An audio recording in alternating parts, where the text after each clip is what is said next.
flag is up, and it's good. You're listening to The Extra Point.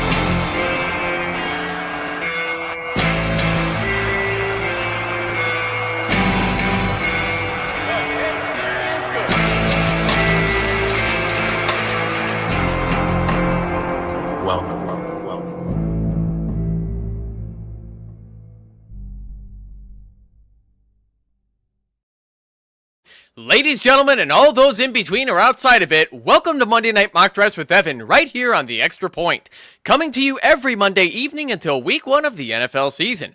I am your host, Evan Sather. Tonight, my guest is a friend that I'm glad I made last year at Scott Fishbowl's live draft in Chicago. He is the founder of the Fantasy Football Tavern on YouTube. Please welcome to the show, Kendall VanDerBilt. Kendall, so glad you could make it, my friend, especially last minute where I kind of promised we were going to have another guy on, but then a domestic issue kind of came up that he had to handle last minute, and now we got you here, and I'm still just as happy. How are you doing, my friend?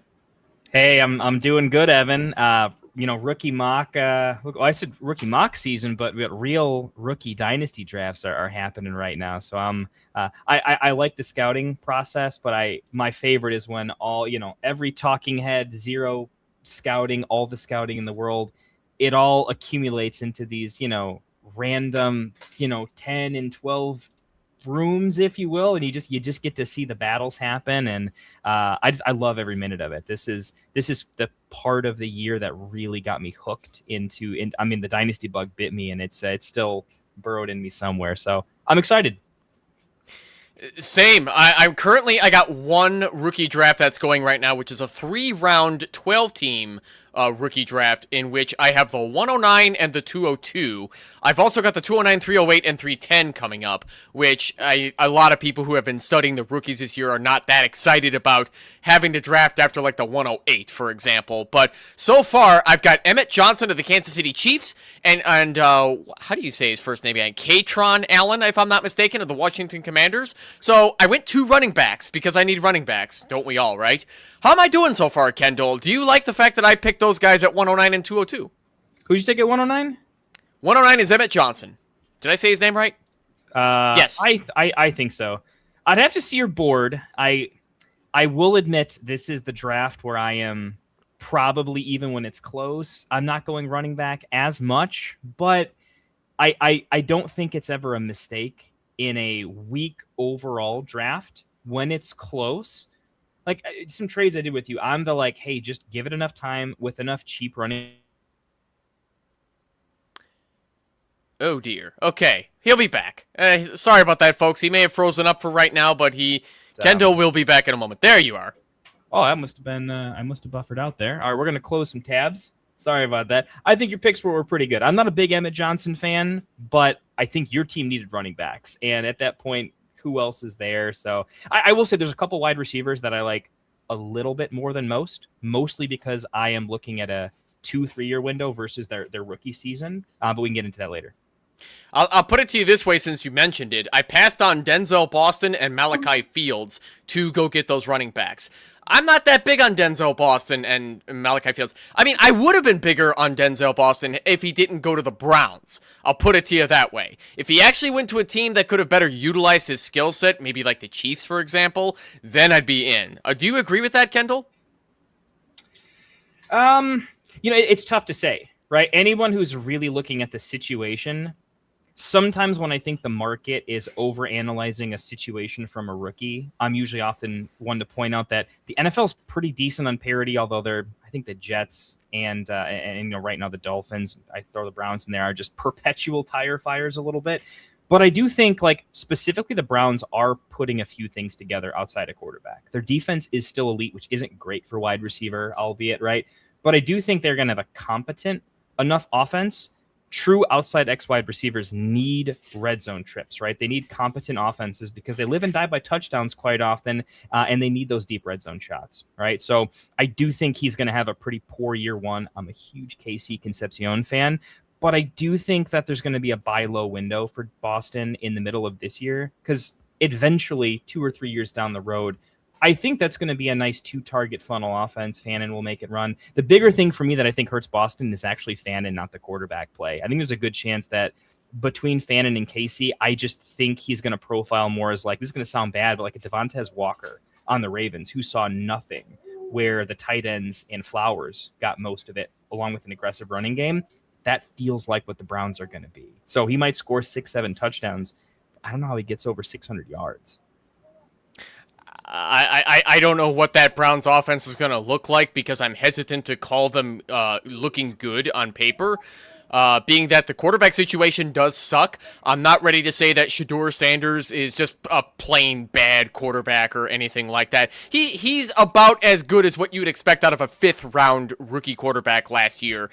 Is he going to be better this year in whatever system they're going to have under who was the offensive coordinator that took up Todd Monken? So are they going to look better with Todd Monken? Hell if I know. I wouldn't count on it because of the Browns, but man, I wish Jamie Perogue was here. He'd be able to tell us more. But let me tell everybody more about this rookie mock draft that we're going to do. I just set up to be 4 bench slots just for the sake of, just keeping it as a plain mock draft, just so that you could draft any rookies that you want. It's going to be rookies only. There will be no veterans mixed in.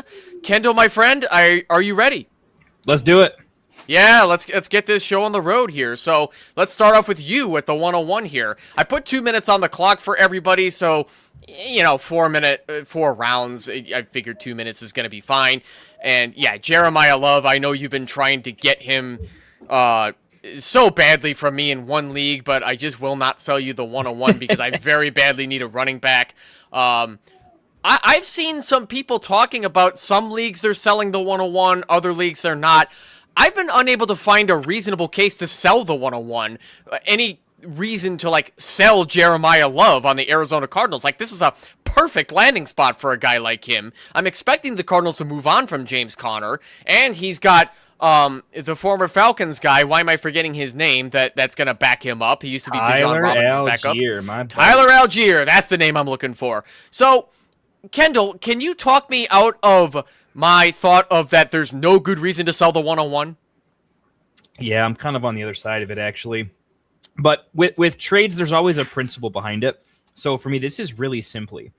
Most years, the 101 has sort of an arbitrary value of approximately 3 first-round picks, right? Or if you offer 2, it's kind of like, come on, man, we know the offer starts at approximately 3 or equivalent value when you're putting it together. In my opinion, this is a situation where I think he's great. I mean, I live just next to Notre Dame. I can be on Notre Dame's campus in maybe a 20-minute walk, 10-minute drive probably. It's not too far away. So I'm a big fan of what they're putting out. It's more or less a 3 first-round picks means you are absolutely elite. When I look at my Dynasty startup rankings and I kind of see what the players – the reason startups are quite nice is I get to see what the equivalent trade value is in the actual draft. And where I see it goes, he should be incredibly valuable, but he is still typically in the 2nd round, right? Gibbs and Bijan are in the first 4 picks of startups. Love doesn't really go into the 2nd round. So what's happening is if you're getting a full 3-round picks, your typical first 101 value, right?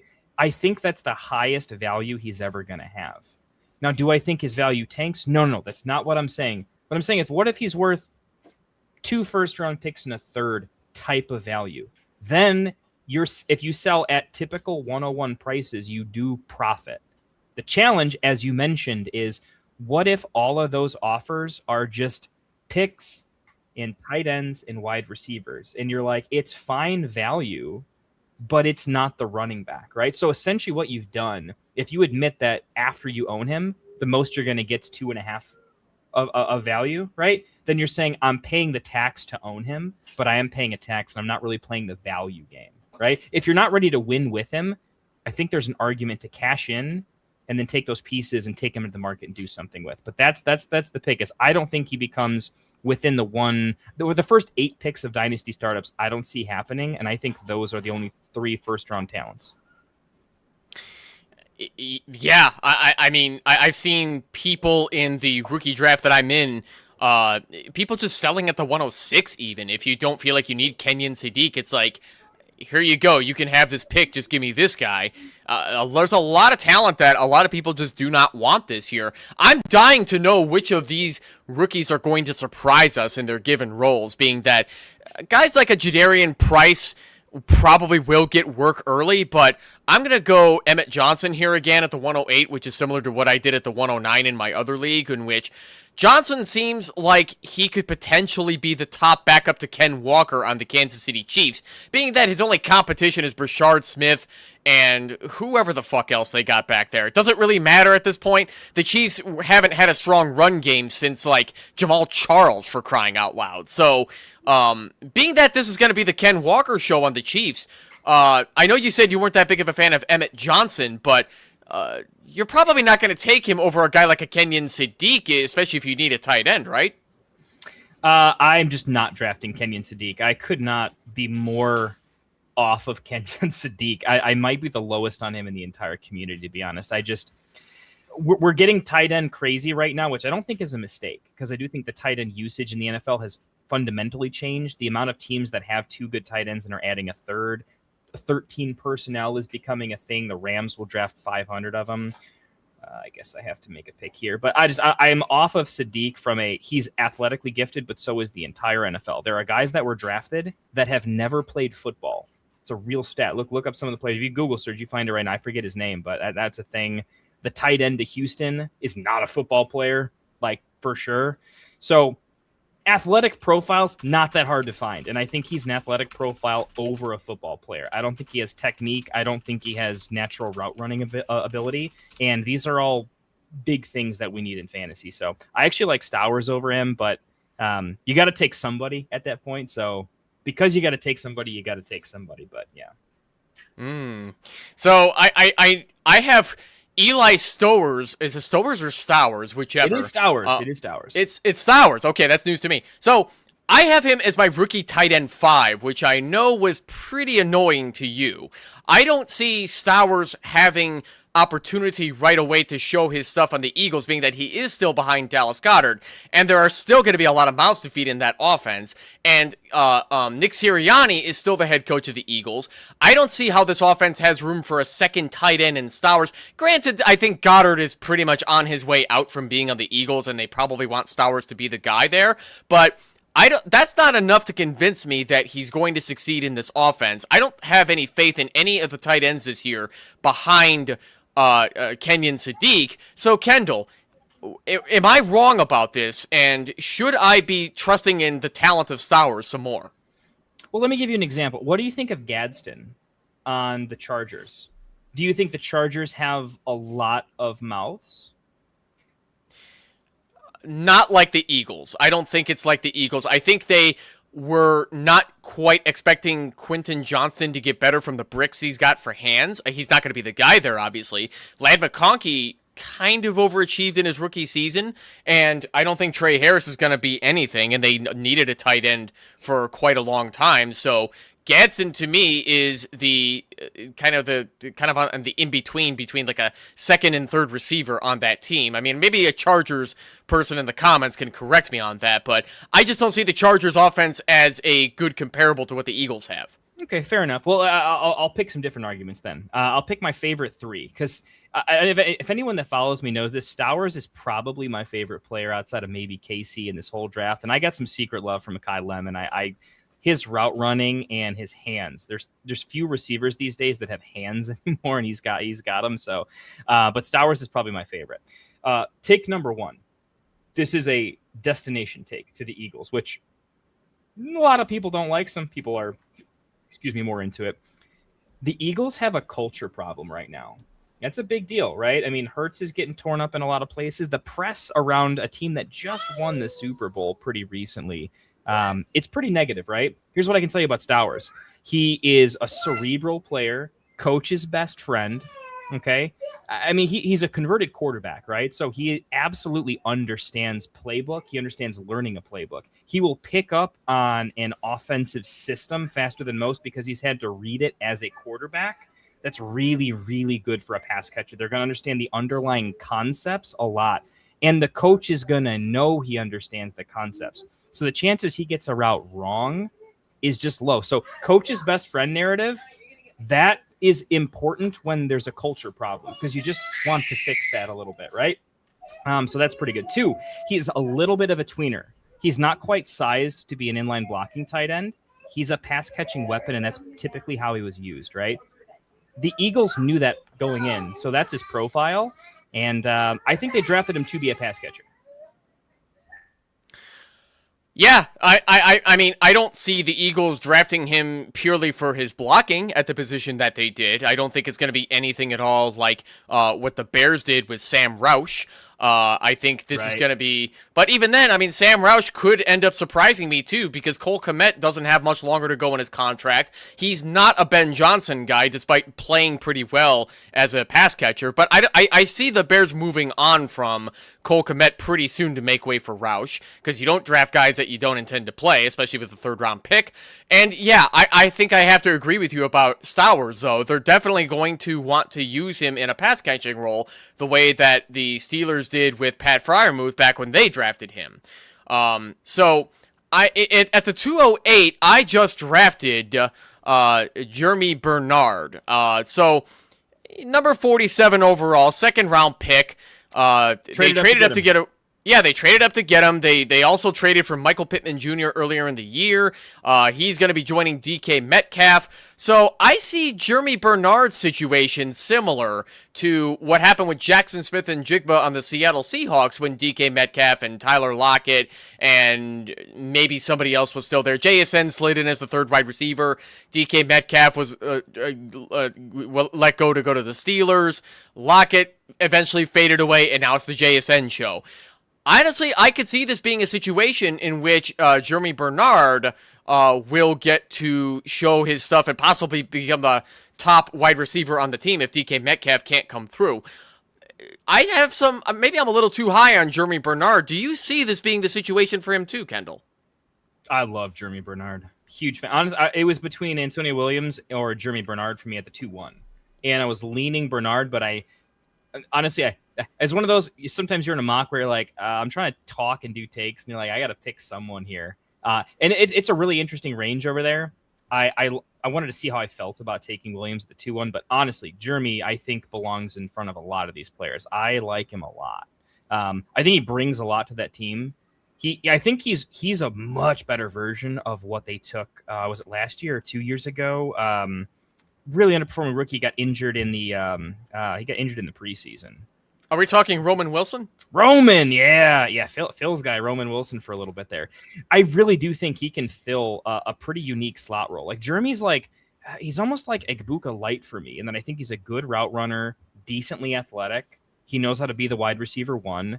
I think he has very few weaknesses. My trouble with Jeremy, especially in like 10-team leagues, is I don't think he has all the traits to be like a real weapon. Like his ceiling is a wide receiver 2 on a team. He'll never be the one. It's not his skill set. But I tend to like these guys that are just, I think he has such a really high chance to actually be a really nice 2. And I think at some point in time, the Pittman, DK Metcalf, like those guys are great, but Jeremy's a rookie. If you just go into year 2, that would be a 29-year-old DK Metcalf and a 28-year-old Michael Pittman, maybe 29-year-old Michael Pittman. There's going to come a time where Jeremy is kind of like the young wide receiver on the for Baker Mayfield, where Egbuka and those boys are kind of like, oh, Evans is gone. They get to like kind of take over. The Luther Burdens, where they're like, just wait, bud. DJ's not here forever, and then they get their chance. I drafted Jeremy not for what he's going to do this year. I barely think he's going to be usable in a flex spot this year because it will be so inconsistent with how bad that offense is probably going to be, in my opinion, right? But when I look to the future of that team, right, I actually like Allar a little bit. I think he's going to be a halfway decent quarterback. Not all the way decent, but I think he'll be an improvement, to be honest, over Rodgers at this point in his career at some point with some upside. So if I look to 27, when the team is starting to get better, it's embracing its rebuild, I can see, them getting rid of maybe a DK to a competent contender in a trade. And then all of a sudden, Jeremy starts to look a lot more interesting. So give it time. Every player in this draft after like the 1-7 or whatever is kind of like I want to find a way to win because I don't think there are many. I mean, this draft's kind of gross, right? So I just want to find windows where like, I want to find ambiguous wide receiver rooms 1 to 2 years down the road where something could happen, because I don't think the talent's here on any of these guys.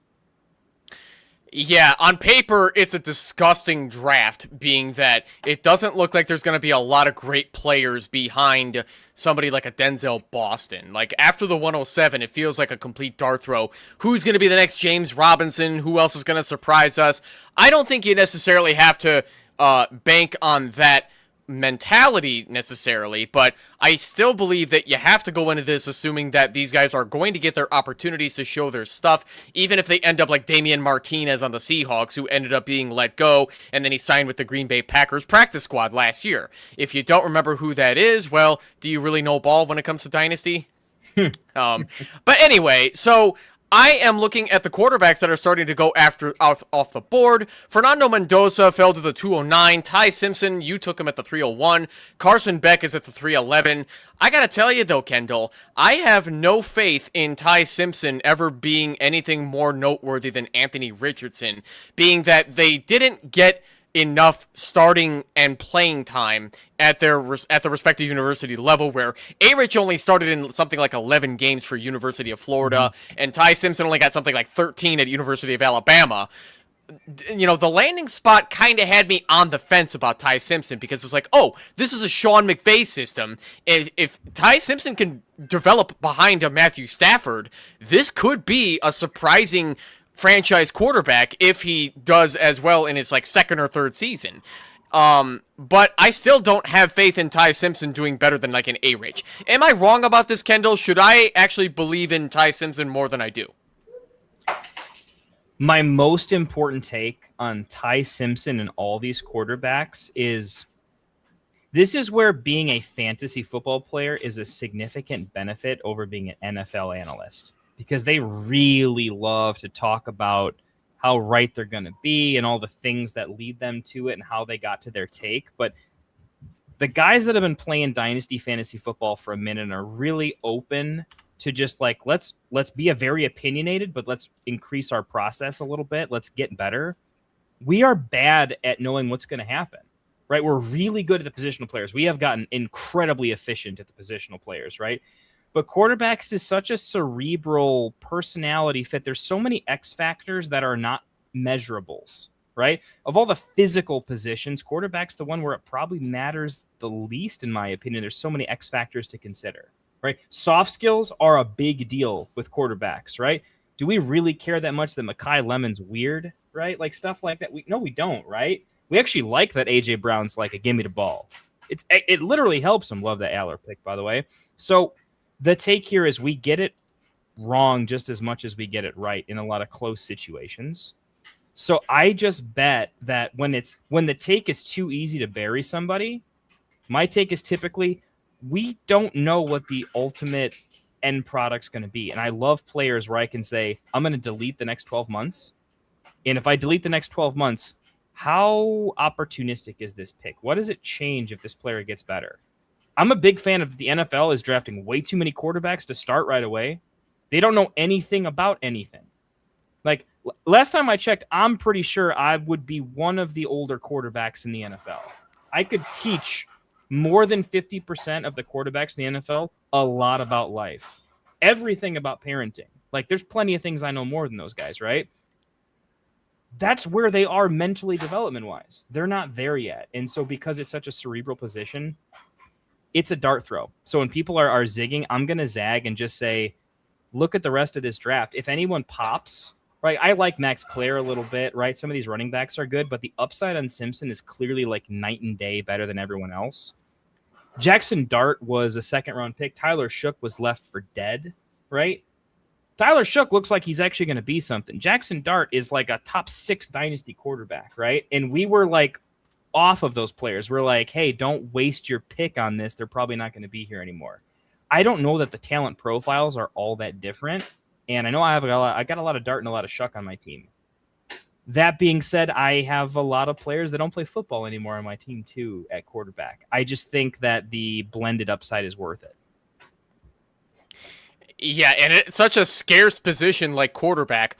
teams like the Rams definitely have to take their shots on a Ty Simpson, which I was just reading that the Rams evidently were, at least based on what somebody told the press, were worried that they weren't going to be able to get a halfway decent quarterback this high. I guess they don't want to wait till 2027 to see if they could go after somebody like an Archie Manning. Is he a junior or third? I can't remember, but Arch Manning, nevertheless. Yeah, no, I think he's a junior. The quarterback's so expensive next year. Like, trading up, everyone's going to trade up, and it's going to be too expensive. This was like they didn't have to give up anything to draft him, realistically. I think they're smart for it. Not like I don't think it was the pick, in my opinion, but there's no questioning, like, when you want to go get your guy, the chances that well-run organization doesn't have to... They're going to have to give up so much to get their next quarterback. So much that it's probably going to bury their roster again. You know what I mean? So, like, I don't mind the, like... Dude, you know how lucky the Giants and the Saints are? 1 year ago, we were talking about the Saints, right? Like, they have no cap space.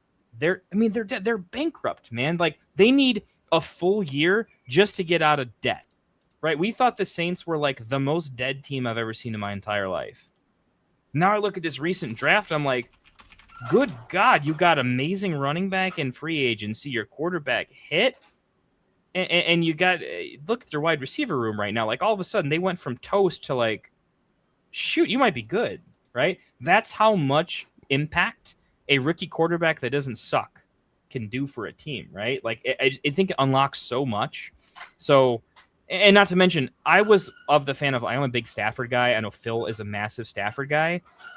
Remember when he was getting, like, epidurals or whatever in the preseason? Like, we thought he was undraftable because we're like, I have he's the most, like, he's healthy, but I have him on, like, asterisk IR. He just, like, lives on IR in my brain, you know? With that in mind, like, the chances that Ty Simpson starts 6+ games next year is, like, an alarming statistic. Like, that could happen. Yeah, but knowing that Matthew Stafford is held together by duct tape and bubblegum, and the Rams training staff has done a great job keeping him out there on the field, and I don't think anything phases Stafford when it comes to pain. I don't think that guy even feels pain anymore. He just goes out there and then just slings game winners. With a broken arm, you know? Yeah, with a broken arm, too. It was all those years behind those horrible Lions offensive lines that just beat him up over the years. It didn't come as a surprise to me in the NFC divisional round, the divisional round against our Bears, that he and the rest of Sean McVay's squad just got the better of us in overtime, which I was still pretty thrilled about that finish to keep up with a team like that in overtime. Yeah, but me too. You were also so much from that, yeah. Oh, definitely, man. But you were also mentioning the New Orleans Saints being in cap hell and just being stuck in it. So right now, the Saints are 4th highest in total cap space at $335.9 million. They are 28th in total cap space at $9.8 million, and they are 2nd in dead cap. They're paying $113.9 million to guys who are not even on the team anymore, including Derek Carr, Cam Jordan, Demario Davis, Taysom Hill, Tyrann Mathieu, Brandon Cooks. So much worse when you list it. Oh my God. Should I keep going, Kendall? Dude, I feel like you just got like a power up in Contra, man. You just unloaded on me there. That was pretty epic. Yeah, that's something there, man. Good Lord. So yeah, like you said, like the Saints are in cap hell. Rashid Shaheed only, they're paying $500,000 after he got traded to the Seahawks, which is not too shabby for a guy at his talent level. But nevertheless, like the Saints did a pretty good job with their draft picks this year. They went out, they got themselves Jordan Tyson, which it's going to take me a while, by the way, to spell Jordan with a Y in it. That's just so fucking weird to me. No disrespect to Jordan Tyson, but number 8 overall, out of Arizona State. I've seen some people in the Dynasty community loving Jordan Tyson more than Carnell Tate. What have you heard as to why that's the case, Kendall? Fantasy or NFL? Because they're very different takes. I was going to say yes, but let's say fantasy for the sake of the show. Okay, so why he's good for fantasy is the way he plays football, the way he moves on the field. It's that, like, real difference maker approach. Tate's really, really good, and that Tate to me is a lot like Olave. He's really nice at 20 yards. very few receivers that can run these deeper routes with effectiveness. Cornerbacks, DBs, safeties. I mean, the deeper you get, the more that's their territory, and they see the field a lot differently than you do. And if you don't know what you're doing, you're going to get eaten up. There's only a few players every year in the NFL that can really make that work, right? And that's Tate. He's a good outside receiver that can also kind of play a power slot. You can move him around a little bit. He just understands body control and route running on the deeper routes in a really, really nuanced way. Tyson does all that, but better. He's just unhealthy. I think Tyson can do basically everything that Tate does. If he was healthy, he can just do it at a more elevated level. If you like Tate's got some highlight plays, but I think Tyson has the ability to do that at the next level. Like if you say Tate against NFL talent, Tyson against NFL talent, that's where I'm like, I lean Tyson sometimes in a lot of situations because I just think he's built a little bit differently when he's healthy to get to that next level. It doesn't hurt that he's got a professional, it's not NFL. I forget who he's related to, but it's a professional athlete. I'm kind of blanking off the top of my head, but there is that pedigree where he even though he's injured, he is a gym rat from what I've heard. He does work out quite a bit. I don't think he likes to from what's reported, but he lives in that sort of athletic. That's what he does, right? I think Tate is going to he's got such great opportunity. I think the Tennessee offense is going to get better because Cam Ward's going to get better. But if we're talking about Tyson here in particular, I know he's being compared to Tate quite a bit. If Tyson's healthy, he's going above Tate every time. I don't think there's any analyst that doesn't say when he's healthy, he's just the better player. But it's a hamstring. It lingers if he misses some training camp, if he re-injures it. It's a fantasy 103 over 102 with Tyson because the downside is so much bigger than the upside. They're both good picks. When you can't make a bad decision, take the safer decision, in my opinion. The ability to go from Anthony Richardson to Anthony Richardson, it exists, right?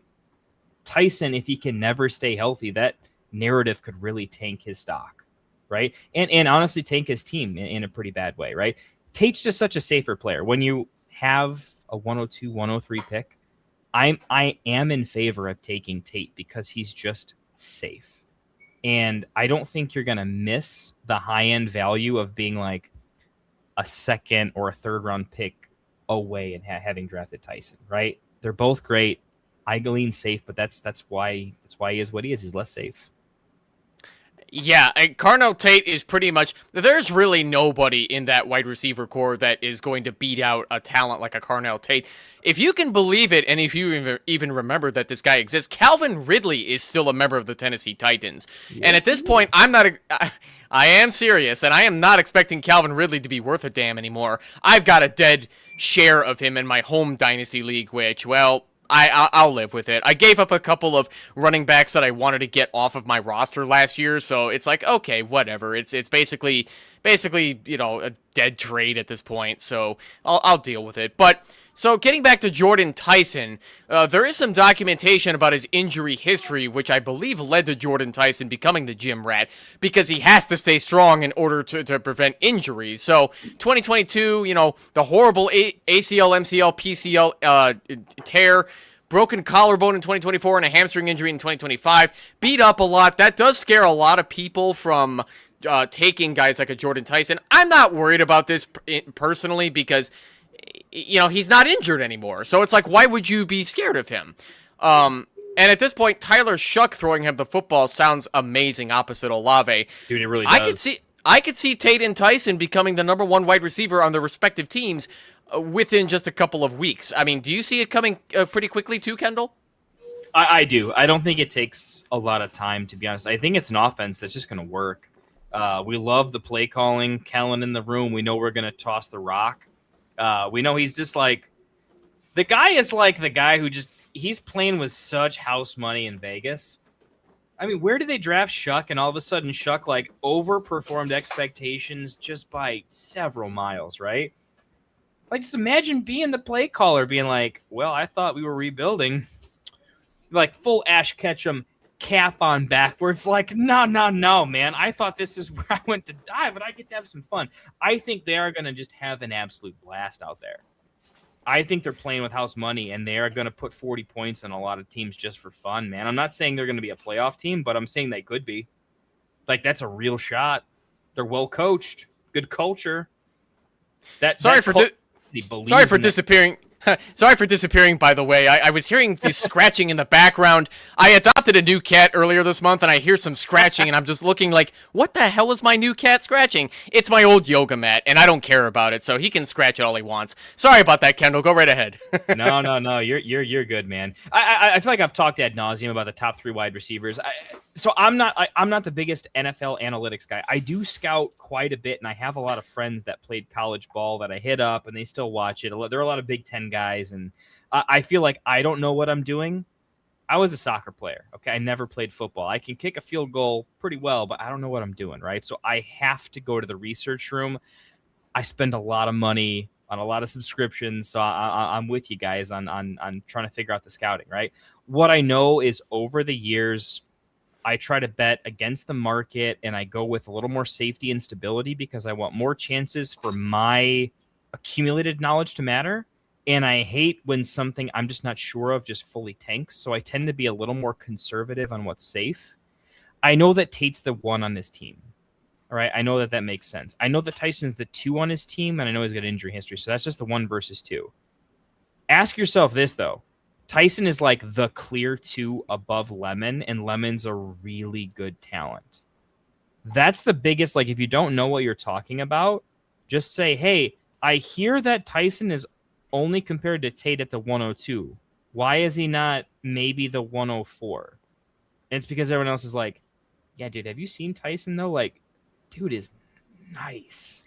He just doesn't get the 102 because of injury, but he's my number 1 wide receiver in terms of talent, right? So that's just kind of how to break that down. I don't think that's super interesting, though, because I think the real take is don't overthink it. Just be happy.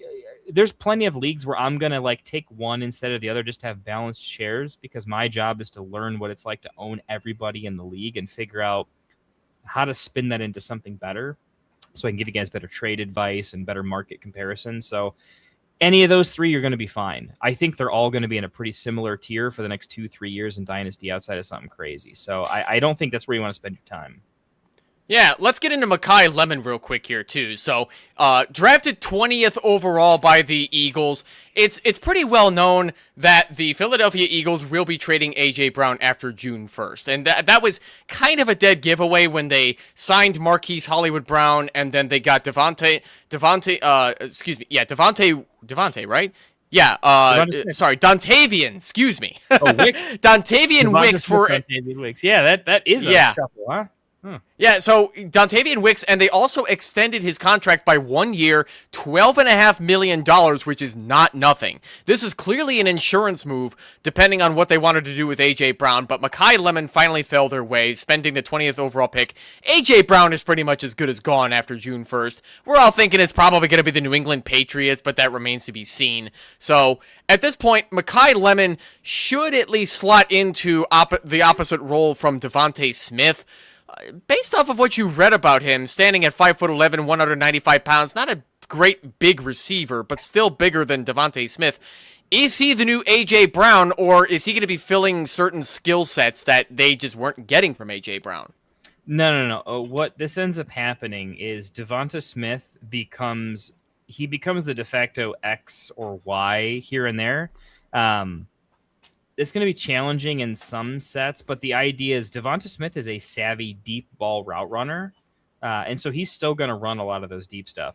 And Lemon's gonna slot into the slot most likely. And I think the big thing is he can win at the point of the catch. He's extremely physical. You don't hear that a lot when it comes to slot wide receivers, but Lemon can take contact, make the catch, sometimes even fight through it. But the important thing is his size is less of an issue because of how strong he is. If you watch him play, the guy can take contact with the absolute best of them. It's a huge skill set, but it actually opens up the middle of the field. The middle of the field is a scary place. Rules have made it much more quarterback favored, more wide receiver favored, and that's great for him. Like his Amon-Ra St. Brown comp, it's real. He's a hands catcher he's very physically dominant despite his size. But him being 5'11" and kind of shorter actually gives him a pretty low center of gravity. So if some of those throws are kind of going low, it might be in the dirt, but it's still very catchable for him. And he's still got the ability to kind of cut and make a move and have some yak after it. So I think it forces Devonta Smith into, there's going to be more trips concepts, I think, just to take advantage of, well, not take advantage, but to kind of hide the fact that you've got kind of a size disparity. I do think that it's going to hurt Devonta Smith a little bit in the PPR realm because he's probably going to be relegated to some deeper routes that Lemon's not as skilled with. But all that's pretty much in Lemon's favor. If we need to get rid of the ball quickly, I think Lemon can do that. I really do think he is kind of the Amon-Ra St. Brown clone, but he can also play kind of like the power slot, like the Christian Kirk role. If you want to give a low-end comp, like he's a better version of that. And he had some pretty good seasons too, so I like the landing spot a lot. When you look in a long-term window, Saquon is not going to be forever, and when Saquon loses a step, you may have a situation where you have some elevated passing volume all of a sudden. And that could be quite good for the guy who projects to get the most targets. It's a good thing Mekhi Lemon is not a car, because if he turns out to be a draft bust, you could say the Eagles were not sold a lemon. That's my dad joke of the night. I'll be here all night, folks. Actually, no, we're not.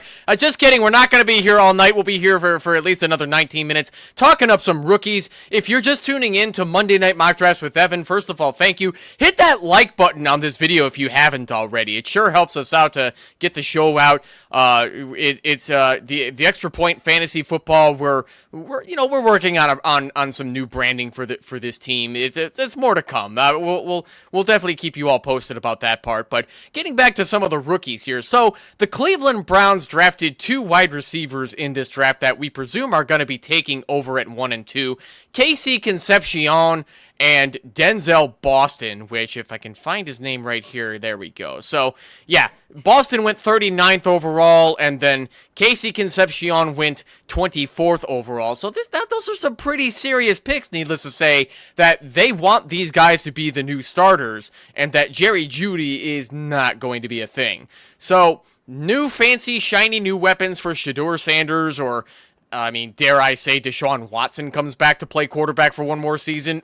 What does this mean for the Browns offense at this point? Now, Quinshon Judkins finally can run the ball and have some passing game support alongside their tight end, Harold Fannin Jr. Are we looking at a Browns offense that could be respectable? I mean, it could be. I think Boston is in a tough spot because if you look at the history of big-bodied X-wide receivers, they're so dependent on their quarterback. I mean, they can't throw themselves the ball, right? So they can't pick where the ball's going, and they can't pick just how inaccurate that ball is, right? So it's a challenge, right? Like if the quarterback play gets elevated, Denzel is a much better pick that he's going at, right? But if quarterback play stays spotty, ask DJ Moore how bad quarterback play has been fun for him, right? Like it's just brutal. So I think Boston is the one where like he's an okay talent, but the fact that he's an ex-boundary wide receiver with a quarterback that I don't know is going to have the confidence to find him or the nuance to know where he's going to be, that's tough. I give the big lean to KC there as a better route runner, as someone who can just kind of find an opening. He's more quarterback friendly, so I do think KC ended up well in that. It will eventually be a good offense, and he's clearly going to be the one in it, and that feels good. It's tough to tell. There's so many, like, what is Cleveland, right? They're a defensive team that wants to run the ball with a really good tight end, so what do you do when they draft 2 rookie wide receivers? My big take in Cleveland is I want to be very middle of the ground. I don't want to have a strong take because I think anyone with a strong take is working off of not information. They're just projecting. And I want to wait and see. So I'm playing very middle of the road here. I'm going to wait and see. I don't know. Yeah, no, I think that's a respectable answer. But the way you described the Cleveland Browns just now, a team that puts a lot of pride in their defense, wants to run the ball a lot, and have a solid tight end. Gee, which team does that remind you of from the older days of the McCaskey ownership? Yeah, little special team scoring, huh? Well, just glad that those days are over and that we actually have a respectable offense now. It's one of those things where it's only true until it's not, and I'm wondering if we are now looking at that with the Cleveland Browns. I'm just going to say this, too. It doesn't really have anything to do with the talents, but I'm kind of mad at the Browns that they took certain guys that I wanted to see go to other teams. Casey Concepcion to the Chiefs and Denzel Boston to the Patriots, simply just because of their names. It doesn't have to make sense, but honestly, if you think about it, like, if those two wide receivers end up landing in those respective places, like Casey Concepcion to the Chiefs and Denzel Boston to the New England Patriots, they would, granted that it's kind of a silly question because, they're not there, but if they landed on those teams, wouldn't they have a stronger outlook compared to suiting up in a Cleveland Browns uniform? Yeah, I mean, I think one of the themes of this draft was, outside of Jadarian Price being like, oh my God, they did it. They actually took him at 32. Holy shit, right? Like, outside of that, there's some ugliness, right? I don't want to say it's ugly like it could have been worse, maybe, but it wasn't ideal, right? There was a lot of like, how do I Omar Cooper, damn, right? Casey and then Denzel, what the actual yeah, there was a lot of like, why? What did we do, right? Yeah, but that does breed ambiguity. That does breed uncertainty. I think that's fun. Like, I'm not saying it's nice, but it's fun. You can't admit that, like, it rains on both sides of the football field, right, Evan? Like, you got some 101s, you got some 112s, right? Everybody's got a couple leagues, right? But everyone drafts this 26 class. No one's drafting 25 or 27. We have a one rookie draft class to draft. It rains on both sides of the field. We're all set with this pile of crap, right? It will be fun to kind of take a like, all right, who wants to do their best garbage disposal? Like, how do you filter this crap a little bit, right? Because there'll be something out of it. There might not be, but it is interesting to me. I am on the take that I tend to like two wide receiver offenses. I don't know if it's that or not. I just don't know what happens with Judy. My biggest thing is I think it's a 3 wide receiver offense because you've also got Fannin. So someone's going to be the odd man out unless the quarterback has some crazy thing. So honestly, I'm a Casey Concepcion fan, and I think, I hate to say this, I'm a Casey fan, and I have to do this, but I think it's probably just not great for everybody, and everybody slightly disappoints, but the team does well. That feels terrible. It's a weird situation where if the team does bad, it's better for them, right? Like, you want them to be a tire fire. You actually want Judkins to be injured, because if Judkins gets injured and they get to be in Arizona Cardinals throwing 50 times a game, that's fun. That's a lot of fun. You give me 45 pass attempts to Casey and Denzel Boston. That would be amazing. It requires their entire plan to be completely devoid, though. So I don't know. I don't even like the division. I feel like there's divisions that just have so many bad weather games that it's just stupid. Like, the Browns are one of those teams where you got to check the damn weather. Half the time it's like, great matchup, 25-mile-an-hour winds and snow, so who gives a shit? It's bad. So I don't know. I am selling the Cleveland Browns.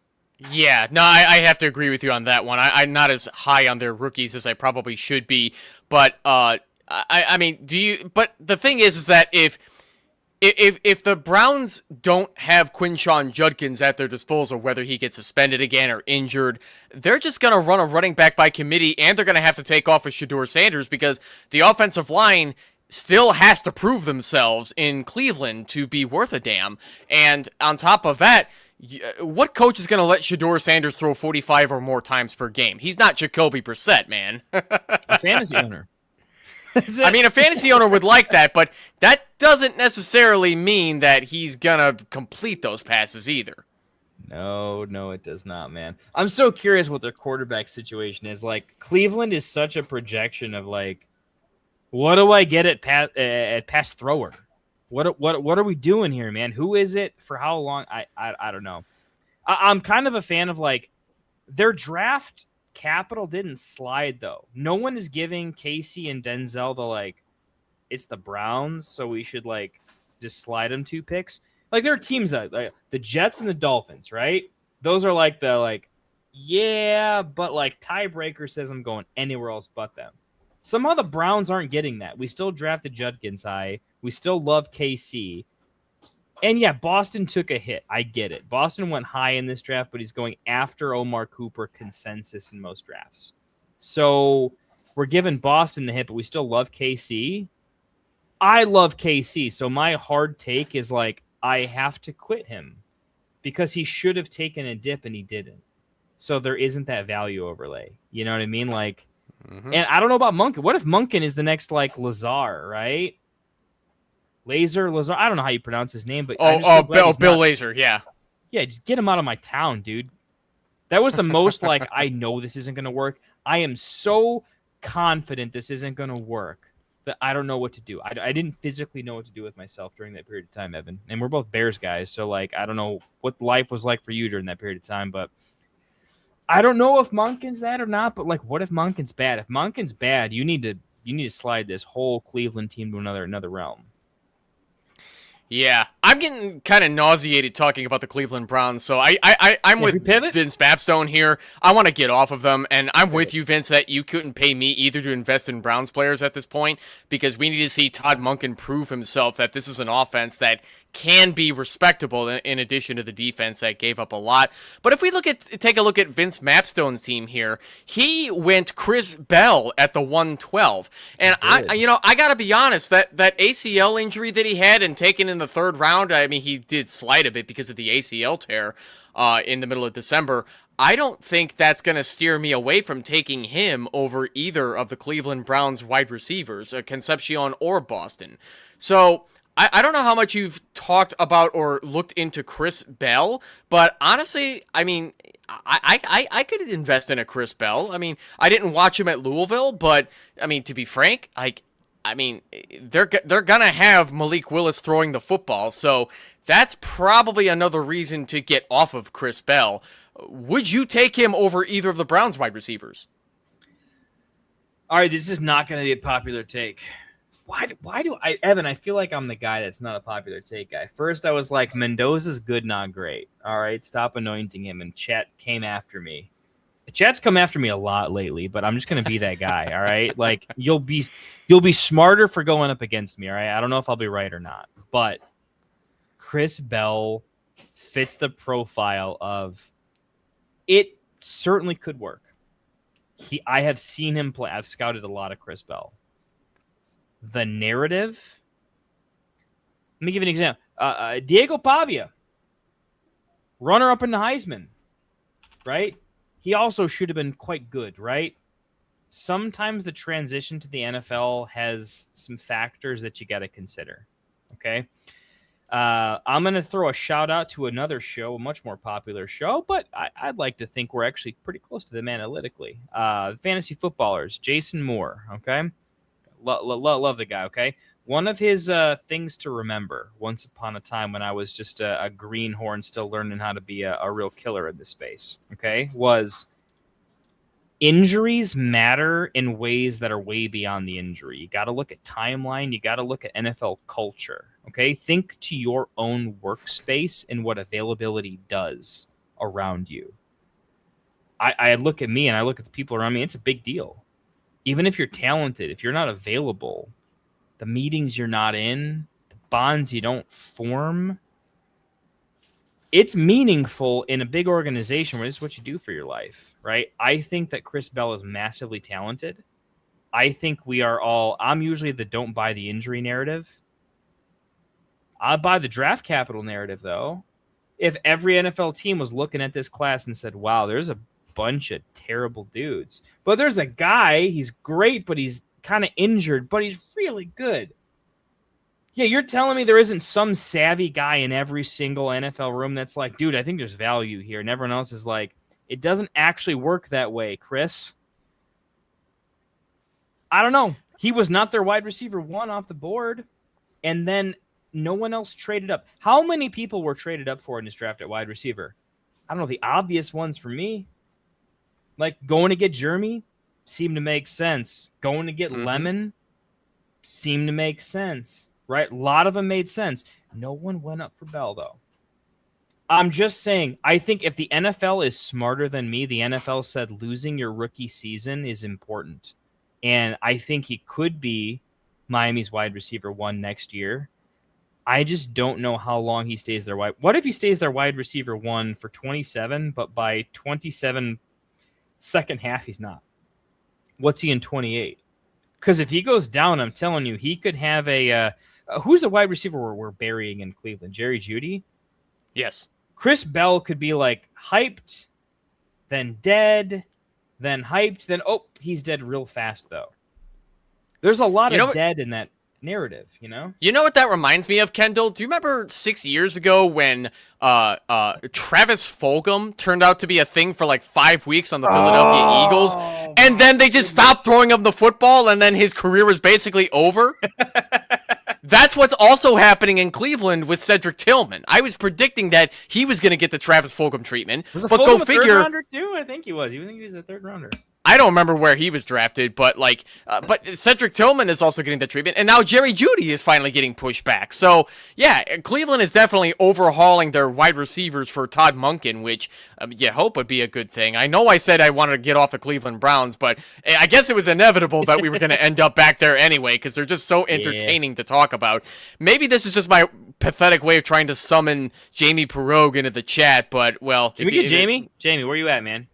Yeah, I don't know if he's here tonight. You can hop on. But either way, I think that's going to do it for about Chris Bell. But looking at the rest of Vince Mapstone's draft, he also went Brazel, and then went 2 tight ends at Oscar Delp, the greatest dog I've ever seen, and then Jack Endries, who could potentially rise up with the opportunity to be like the better pass catcher tight end for the Cincinnati Bengals, being that they overpaid for Mike Gesicki, but he barely gets the ball thrown his way anyway, even by Joe Burrow. And who else do they have in Cincinnati who's actually the best tight end as far as pass catching goes? They tried with Eric All, but he tore his ACL, the same one that he tore in college, so that's probably going to hinder his career. What about Jack Endries at this point, Kendall? Does he have a real shot at being fantasy relevant on the Cincinnati Bengals? Look, I got to give Vince some respect. Anytime someone I respect makes a pick that I don't, I get it. You got to take a second look, right? Like, it's valuable because for those that don't know, like, Vince deserves a lot of respect on his name. He knows what he's doing. And he doesn't pick people just pick people. And that's Jack Endries, the guy he had to type into chat to find. So he didn't just scroll since he's in like the 400s or so. So I got to look into it more. It's clearly an opportunity fit more than talent, but you got to imagine every person that gets drafted on an NFL team is NFL talent. Like, don't forget, okay? Do you know what round George Kittle was? George Kittle, if I'm not mistaken, was a 5th rounder. 5th rounder. All right. Mm-hmm. It happens all the time. It doesn't happen often. Okay. Prospecting. We've gotten good. So has the NFL. Before AI, there was like advanced analytics. Now there's AI plus advanced analytics. It's pretty crazy. So we're getting better, but there's opportunity. I think you have to look at Endries in more of a 2-3 year window than a short-term window. I don't like that as much at tight end anymore. I like 2-year windows for tight ends versus longer windows and guys that don't make social media comps. Basically, I think that since I'm not a big fan of that pick, there's still guys that I like there. But I trade so often in Dynasty that I tend to. My entire 4th round isn't on my team. My 4th round picks are guys that I will trade for 3rds that I will then trade for 2nds. My 4th round picks are an exclusive study in how can I turn this 4th round pick into a late 1st. And I promise I do it more often than you think. And all it takes is an on the clock for a future 3rd because they believe in it. And then on the clock at that future 3rd for a future 2nd. And all of a sudden that 2nd plus something meaningless to get into the 109. You're there. If you guys hang around in a couple weeks for bonus content, I'll just show you all of my leagues and I'll show you the history of how I did, and what I was thinking. And maybe it's educational. Maybe it's I don't know. I don't know what it's going to be, but you'll see. So I think it's not a wasted pick so much as it's a wishful thinking pick. But it does make me now want to look at this profile because Vince is no dummy. So maybe he knows something I don't, and I'm kind of curious. Well, but we'll leave that up to Vince if he knows something about Jack Endries more than we know. But we are starting to run out of time for the show, so we are going to start wrapping things up here. So, ladies, gentlemen, and all those in between or outside of it, this has been Monday Night Mock Drafts with Evan. Once again, I'd like to thank my guest, Kendall VanDerBilt, for joining me. Be sure to follow Kendall on Twitter at KendallTFFT. Also, be sure to subscribe to the Fantasy Football Tavern on YouTube, where you can catch Kendall live. Kendall, before we get out of here, is there anything else that the people should check out from you? Yeah, I'll just mention briefly. If you like mock drafting, you should be hanging out with us. It's a good place. If you like other analysts, but you want some different takes, I think we're a pretty good spot. I think we're a great spot for, we know the popular takes. We have our takes on their takes. So I think that's an interesting angle. And the last thing I'll add is just, hey, I hope everyone's having a good 2026. I appreciate all of you. I don't think there's enough positivity in this space. I'm just so happy fantasy football is where it's at. I hope you guys are too. It's more mainstream than ever. Scott Fishbowl is in season. If you're kind of into fantasy, but you're kind of into a lot of other things, I think you'd really enjoy Scott Fishbowl. It's got a charity element that's really cool. You know, I'm a dad now, so the charity starts to hit me a little bit different. I just want good things to happen in the world, and I'm so proud. It's the word I want to use. I'm proud that the fantasy community has risen to a level of mainstreamness. I think that's super cool. I support every channel out there that's doing things. Anybody who gets to do fantasy football for a day job, that's just so cool, man. And I appreciate every single one of you. I hope to be one of them one day. So stick around. Help us get there. See what we can spin up. You know it. We're going to wrap this up tonight for folks. Be sure to tune in next week for a 12-team, one-quarterback PPR 3-round rookie draft. I'll be showing some love to the shorter rookie drafts as well so that we don't have to go into round 4 and take some crazy dart throws on rookies who are probably going to go undrafted in most leagues. So we're going to shorten it to 3. So joining me for that one next week is going to be the great Tip Major of Football Guys, Odds Checker, and the Sports Affiliation. Oh, you will not... Awesome. You will not want to miss that one. This has been Monday Night Mock Drafts with Evan signing off. Have a great night. We will see you all next week. Take care.